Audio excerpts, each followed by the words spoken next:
నమస్తే, welcome to Leo news.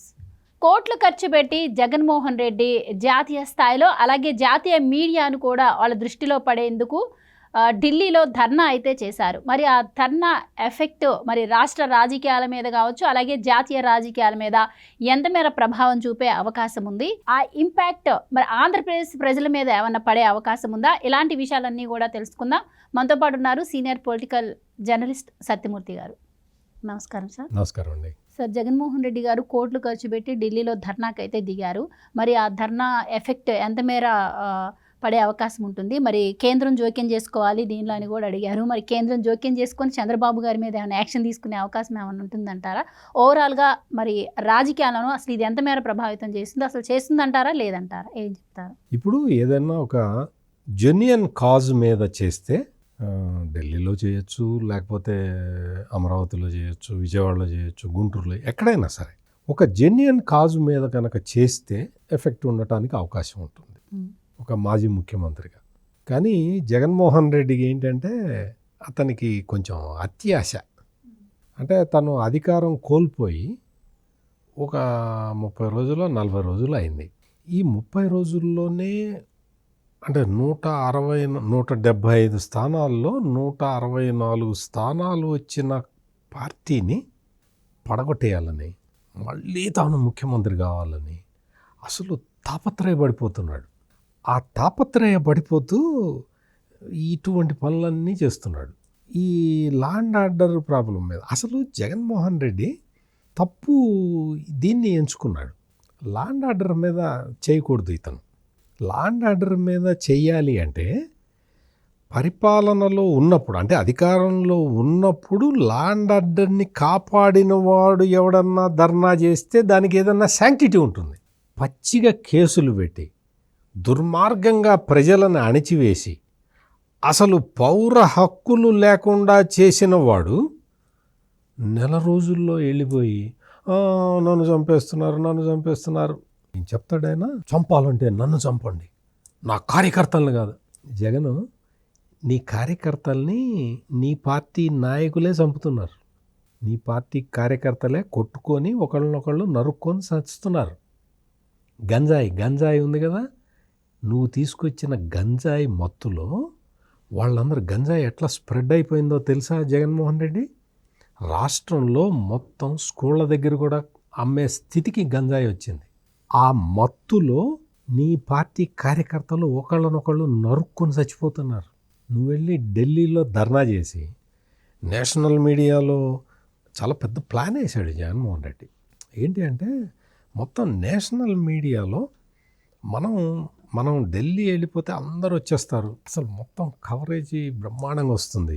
ఈ coverage తెచ్చుకోవటం ద్వారా, అంటే ఇప్పుడు అమరావతిలో ధర్నా చేశాడు అనుకో, విజయవాడలో కానీ అమరావతిలో కానీ, పోనీ ఆయన పులివెందుల నియోజకవర్గంలో ధర్నా చేసినా కానీ ప్రజలందరికీ తెలుసు కదా. ఇప్పుడు పులివెందుల నియోజకవర్గంలో ఒక చక్రాయపేట మండల నాయకుడు ఒక అతను ఉన్నాడు. అతన్ని ఈ జగన్మోహన్ రెడ్డి 5 సంవత్సరాల కాలంలో ఒక 5 సార్లు పోలీస్ స్టేషన్కి తీసుకొచ్చి కొట్టించి వీడియో తీసి చూశాడు. అందుకని పులివెందుల్లో ధర్నా చేసినా కానీ అందరికీ అర్థమైపోతుంది జగన్మోహన్ రెడ్డి చేసిన అకృత్యాలు అందరికీ తెలుసు. కాబట్టి మా మీద దాడి చేస్తున్నారు, మా మీద అటాక్ చేస్తున్నారు అంటే ఎవడో పట్టించుకునేవాడు ఉండడు. అందుకని కొత్త ఆడియన్స్ని ఎత్తుక్కొని ఢిల్లీ వెళ్ళాడు. ఢిల్లీ వెళ్ళి అక్కడ జాతీయ మీడియా మొత్తాన్ని కూడా మొబిలైజ్ చేశారు. దాదాపుగా మొత్తం అందరితోటి మాట్లాడుకున్న తర్వాతే ఇతను ధర్నా ప్రోగ్రామ్ని అనౌన్స్ చేశాడు. నేషనల్ మీడియా మొత్తంతో మాట్లాడాడు. నేను వస్తున్నాను, ఇట్లా ధర్నా చేస్తాను, మీరు రావాలి, మీరు కెమెరాలు తీసుకొని రావాలి, అది ఇది అని అందరితోటి కొంతమందితో అయితే ప్యాకేజీ కూడా మాట్లాడుకున్నాడు. మాట్లాడి అక్కడికి వెళ్ళి చేస్తే ఈయన్ని ఇంటర్వ్యూ చేయడానికి దీనికి అందరు రావాలన్నమాట. కానీ జగన్మోహన్ రెడ్డి పాపం దురదృష్టం ఏంటి అంటే ఎన్ని ప్యాకేజీలు మాట్లాడుకున్నా ఎవరు రాలా. అంత నేషనల్ మీడియా ఫోకస్ ఎక్కడా రాలేదు. వచ్చిన ఒకళ్ళిద్దరు కూడా నువ్వు 36 మందిని చంపేశారు అన్నావు కదా, మరి ఆ లిస్ట్ ఇవ్వు అని అడిగారు. 36 మందిని చంపారు కదా, ఆ లిస్ట్ ఒకసారి ఇస్తే దాన్ని బట్టి మేము ఫోకస్ చేస్తామని అడిగారు. ఈయన దగ్గర లిస్టు లేదు. ఒక ఇంగ్లీష్ ఛానల్తో మాట్లాడుతూ ఏం చెప్పాడంటే 36 మందిని అడ్డంగా నరికేశారు, 3,000 మంది మీద కేసులు పెట్టారు, ఒక 500 ప్రభుత్వ ఆస్తులు ధ్వంసం చేశారు, 1,000 ప్రైవేట్ ఆస్తులు ధ్వంసం చేశారు. నీకు సాక్షి పేపర్ ఉంది కదా, 500 ప్రైవేట్ ఆస్తులు, 1,000 ప్రైవేట్ ఆస్తులు, 500 గవర్నమెంట్ ఆస్తులు ధ్వంసం చేశారు కదా. వార్త వేసావా? వార్తలు చూపిస్తావు నువ్వు, ఆ వార్తలు చూపించు. నీకు ఇంకొకటి ఏంటంటే అక్కడ ఒక ఎగ్జిబిషన్ పెట్టాడు కదా, ఎగ్జిబిషన్ పెట్టినప్పుడు అందులో ఈ సాక్షి పేపర్ కటింగ్లు పెట్టలా. సాక్షి పేపర్ కటింగ్లు పెట్టుకోవాలి కదా, ఇవన్నీ ఇంత జరిగింది, ఇంత అన్యాయం జరిగింది, ఇంత అక్రమాలు జరిగినాయని. మొత్తం ఎక్కడ కూడా మామూలుగా సహజంగా జరిగినాయి అనుకో. అంటే ఆవేశంలో ఎలక్షన్లు అయిపోయిన తర్వాత ఆఫ్టర్ కౌంటింగ్ హింస జరుగుతుంది. అంటే కొత్త ప్రభుత్వం ఏర్పడిన తర్వాత హింస జరుగుతుంది. అది ఎట్లా ఉంటుందంటే వెస్ట్ బెంగాల్లో మమతా బెనర్జీ గెలిచిన తర్వాత బీజేపీ కార్యకర్తల్ని ఊచకోత కోశారు. ఊచకోత మామూలు కాదు, ఊచకోత కోశారు. ఊచకోత కోస్తే అసలు వెంటబడి తరమడం అనమాట. బీజేపీ కార్యకర్తల్ని ఈ తృణమూల్ కాంగ్రెస్ కార్యకర్తలు వెంటబడి వేటాడి చంపారు. అట్లా చేసినప్పుడు ఆటోమేటిక్గా మీడియా కవరేజ్ వచ్చింది. నేషనల్ మీడియా మొత్తం కవరేజ్ చేసింది. వెస్ట్ బెంగాల్లో ఈ నరమేధం జరుగుతున్నదని చెప్పి విపరీతంగా ఒత్తిడి వచ్చింది.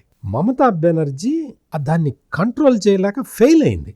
అటువంటి మమతా బెనర్జీ పార్టీకి సంబంధించిన ఎవడో బచ్చా లీడర్ ఒకడు వచ్చాడు.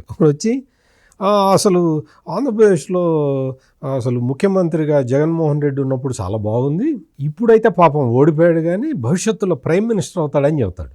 ఈ మాట వెళ్ళి మమతా బెనర్జీతో చెప్పి రమ్మను, జగన్మోహన్ రెడ్డి ప్రైమ్ మినిస్టర్ అవుతాడు అని ఆ తృణమూల్ కాంగ్రెస్ లీడర్ని వెళ్ళి మమతా బెనర్జీతో చెప్పి రమ్మను. మమతా బెనర్జీ చెప్పు తీసుకొడుతుంది. ప్రైమ్ మినిస్టర్ నేను కావాలనుకుంటుంటే నువ్వేందిరా వెళ్ళి జగన్ ప్రైమ్ మినిస్టర్ అవుతావు అని చెప్తావా? నువ్వు ఢిల్లీ వెళ్ళి ఎంత డబ్బులు తీసుకున్నావురా అని చెప్పి కొడుతుంది. అంటే ఇవన్నీ కూడా ఏంటి అంటే పేరుని నాని కూడా ఇంటర్వ్యూ ఇచ్చాడు. ఎవరికి? నేషనల్ మీడియాకి ఇవ్వలేదు పాపం, అతనికి ఇంగ్లీష్ అది రాదు. అతను సాక్షి ఛానల్కి, ఆ సాక్షి ఛానల్కి ఇంటర్వ్యూ ఇవ్వడానికి ఇక్కడే ఏడవచ్చుగా, ఢిల్లీ దాకా పోవటం ఎందుకు? అక్కడికి వెళ్ళి చెప్తున్నాడు, మొత్తం నరమేధం జరుగుతున్నది, మొత్తము ఆస్తులు తగలబెడుతున్నారు, రాష్ట్రం మొత్తం అల్లకల్లోలంగా ఉంది, కొన్ని వేల మంది చనిపోయారు ఇప్పటికే అని చెప్తున్నాడు సాక్షి మీడియాతోటి. పేరుని నాని నీ కొడుకు మీద నువ్వు అధికారంలో ఉండగా, అంటే నీ పార్టీ అధికారంలో ఉండగానే కేసు అయింది కదా, పోలీస్ కేసు అయింది కదా. అంటే నీ కొడుకు ఎమ్మెల్యేగా పోటీ చేయించావు కదా, నువ్వు దగ్గరుండి పోటీ చేయించావు. మరి అతను నేరం చేయకుండానే పోలీసులు కేసు పెట్టారా? ఇటువంటి నేరస్తులు, మాచర్లలో ఓడిపోయిన ఎమ్మెల్యే, ఈవీఎంలు బద్దలు కొట్టిన ఎమ్మెల్యే ఒకడు, మాజీ ఎమ్మెల్యే ఒకడు, ఇటువంటి బ్యాచ్ అందరినీ తీసుకొని వెళ్ళి అక్కడికి వెళ్ళి ధర్నా చేయటం, ఆ ధర్నా కోసం అని చెప్పి నేషనల్ మీడియాని పర్చేజ్ చేయటం, వాళ్ళందరూ వచ్చి ఇంటర్వ్యూ చేయాలని ఆశించటం, ఎక్కడ స్పందన లేదు. జగన్మోహన్ రెడ్డి చేసిన ప్రయత్నం ఘోరంగా విఫలమైంది. జాతీయ మీడియాలో ఎక్కడ కూడా జగన్మోహన్ రెడ్డికి స్పందన రాల. దాంతో ఫేక్ ప్రచారం మొదలుపెట్టారు. ఆ ఛానల్ ఇట్లా చేసింది, ఈ ఛానల్ ఇట్లా చేసింది, ఆ ఛానల్ కవరేజ్ ఇట్లా చేసింది అని చెప్పి ఫేక్ ప్రచారం మొదలుపెట్టారు. మొదలుపెట్టి ఎక్కడా కూడా ఇప్పుడు ఆంధ్రప్రదేశ్ మొత్తం మనం చూస్తున్నాం, మనందరం బతుకుతున్నది ఆంధ్రప్రదేశ్లోనే కదా. మనకి ఎక్కడైనా మొత్తం ఈ గృహ దహనాలు, ప్రభుత్వ ఆస్తుల ధ్వంసం మనకి ఎక్కడైనా కనిపించిందా? ఏ పేపర్లో అయినా వచ్చిందా? నేను ఈనాడును ఆంధ్రజ్యోతి పేపర్ల గురించి మాట్లాడటల్లా, నీ సాక్షి పేపర్లో అయినా వచ్చిందా? మరి నువ్వు ఇన్ని 36 మర్డర్లు జరిగితే సాక్షి పేపర్లో ఫోటోలు వేసుకోవాలి కదా. నీకు పులివెందుల్లో ఒక కార్యకర్తని ఎవరో కొట్టారు, దాన్ని వెళ్ళి నువ్వు పరామర్శించి అతన్ని ఆసుపత్రిలో వెళ్ళి పరామర్శించావు, మొత్తం రాష్ట్ర వ్యాప్తంగా దాడులు జరుగుతున్నాయి అన్నావు. మరి చచ్చిపోయిన 36 మంది దగ్గరికి నువ్వు వెళ్ళావా? ఇదే క్వశ్చన్ జాతీయ మీడియా అడుగుతున్నది జగన్ని. మరి 36 మంది పేర్లు లేవు. నీకు పేర్లే ఇవ్వనోడు అడ్రస్లు ఏమి ఇస్తాడు, వాళ్ళ ఫోటోలు ఏం బయట పెడతాడు? అంత ఫేక్ ప్రచారం, మొత్తం విపరీతమైన ఫేక్ ప్రచారం చేసుకుంటూ జగన్మోహన్ రెడ్డి జాతీయ మీడియాని ఒక ఇందులో దించాలి అని చెప్పి చాలా ప్రయత్నం చేశాడు. ఎక్కడా కూడా జగన్మోహన్ రెడ్డికి అసలు పాజిటివ్ ఇది రాలేదు. ఏ జాతీయ పార్టీలు ఏ పార్టీ కూడా రాలేదు, ఎవరు సంఘీభావం వ్యక్తం చేయలేదు. ఇంకొకటి ఏంటంటే ఇండియా కూటమిలో ఉన్న పార్టీలన్నీ వచ్చేసినాయి, సంఘీభావం చెప్పినాయి అని రాసుకుంటున్నారు. ఏమొచ్చింది? ఏ పార్టీ వచ్చింది? ఇండియా కూటమిలో ఉన్న పార్టీ కాంగ్రెస్ వాళ్ళు వచ్చారా? నీకు సంఘీభావం ప్రకటించారా? అన్నీ కూడా నేషనల్ మీడియాలో. ఆ తర్వాత కూడా నాకు తెలిసిన సమాచారం ఏంటంటే, ఏంటా ఇంత ఖర్చు పెట్టించారు మనకేం కవరేజ్ రాలేదేంటి అని జగన్మోహన్ రెడ్డి సజ్జల రామకృష్ణారెడ్డిని చివాట్లు పెట్టినట్టు నాకైతే తెలుసు. ఏంటి కవరేజ్ రావట్లేదు, అన్ని ఛానల్స్ రావాలి కదా, మొత్తం నేషనల్ మీడియా మొత్తం వచ్చేసి మనకు కవర్ చేస్తారని చెప్పారు కదా, ఎవరు రాలేదేంటి అని పాపం వాళ్ళల్లో వాళ్ళు మల్లగుల్లాలు పడుతూ ఉన్నారు. ఎక్కడా కూడా స్పందన లేదు. ఈ స్పందన లేకపోవటాన్ని పాపం జగన్మోహన్ రెడ్డి భరించలేకపోతున్నాడు. ఇప్పుడు కేంద్రంలో ఎన్డీఏ ప్రభుత్వం ఉన్నది, రాష్ట్రంలో ఎన్డీఏ ప్రభుత్వం ఉన్నది. మామూలుగానే చర్య తీసుకోవడానికి ఎక్కడ అవకాశం ఉండదు.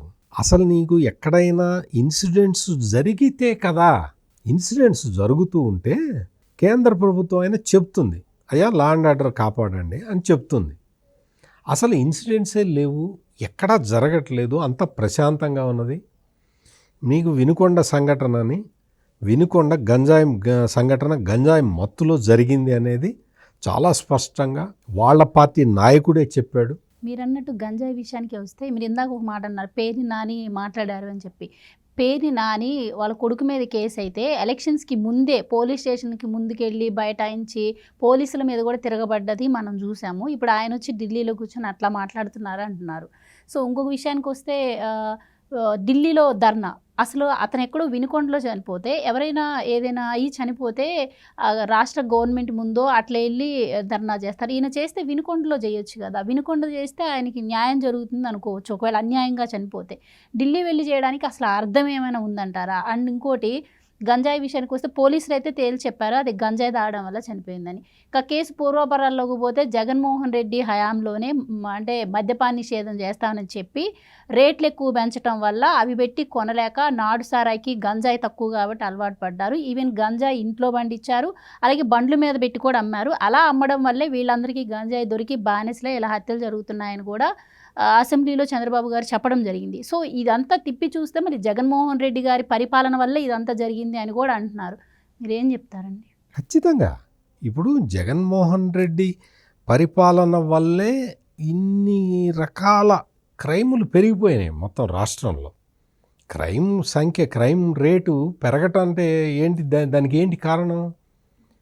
ఈ స్పూరియస్ లిక్కరు ఇవ్వటము, ప్లస్ ఈ మాదక ద్రవ్యాలకి ప్రజల్ని అలవాటు చేయటం, ఇటువంటి కార్యక్రమాలతో పాటు పోలీసు ఎవరైనా సరే ఒక నేరస్తుడి మీద ఎఫ్ఐఆర్ ఫైల్ చెయ్యాలి అంటే సజ్జల రామకృష్ణారెడ్డి అనుమతి ఇస్తే తప్ప పెట్టలేరు.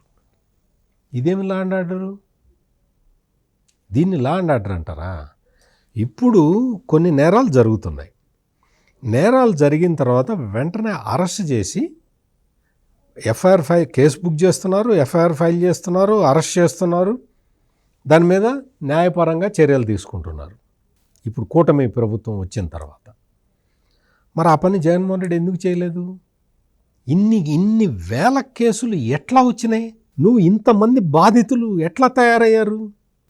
ఈ విధంగా మొత్తం అసలు పరిపాలనలో అన్యాయాలు అక్రమాలు తప్ప ఏమీ చేయని జగన్మోహన్ రెడ్డి ఈ రోజున, ఇప్పుడు మనం చూసాం కదా, అధికారం కోల్పోయిన తర్వాత జగన్మోహన్ రెడ్డి ఏం మాట్లాడుతున్నాడో ఏం చేస్తున్నాడో ఆ కొహెషన్ పోయింది. అధికారంలో ఉన్నప్పుడు ఏంటి అంటే, అధికారంలో ఉన్నంతకాలం తను ఏం చేస్తున్నాడో దానికి వ్యతిరేకంగా చెప్పేవాడు. అధికారం కోల్పోయిన తర్వాత అది కూడా కరెక్ట్గా చేయట్లా. ఇప్పుడు ప్రతిపక్షాల మీద అటాక్ చేస్తాడు, ఈ తెలుగుదేశం పార్టీ సానుభూతి పరుడు ఎవడన్నా ఉంటే అతనికి రేషన్ కార్డు తీసేస్తాడు. తెలుగుదేశం పార్టీ వాళ్ళ మీద వైసీపీ వాళ్ళు అటాక్ చేసి కేసులు కూడా తెలుగుదేశం వాళ్ళ మీద పెడతారు. ఇటువంటివన్నీ పెడతాడు. పబ్లిక్ మీటింగ్లోకి వచ్చేసరికి మేము కులం చూడడం, మతం చూడడం, పార్టీ చూడడం అని చెప్పేవాడు. అటు చెప్పేవాడు కదా. అంటే ఇటు చేస్తాడు, అటు చెప్తాడు. ఇప్పుడు అధికారం పోయిన తర్వాత ఏమైంది అంటే ఏం చెప్పాలో అర్థం కావట్లా. ఏం చెప్పాలి? అందుకని అసలు మొత్తం ఇన్ని సంఘటనలు ఆంధ్రప్రదేశ్లో జరుగుతూ ఉంటే ఎవరూ పట్టించుకోవట్లేదు అంటాడు. ఎన్ని సంఘటనలు జరిగినాయి? ఎక్కడ జరిగినాయి? నువ్వు అసలు 1000 చోట్ల ఆస్తుల విధ్వంసం జరిగితే 1000 చోట్ల పేర్లు చెప్పు, ఫోటోలు చూపించు.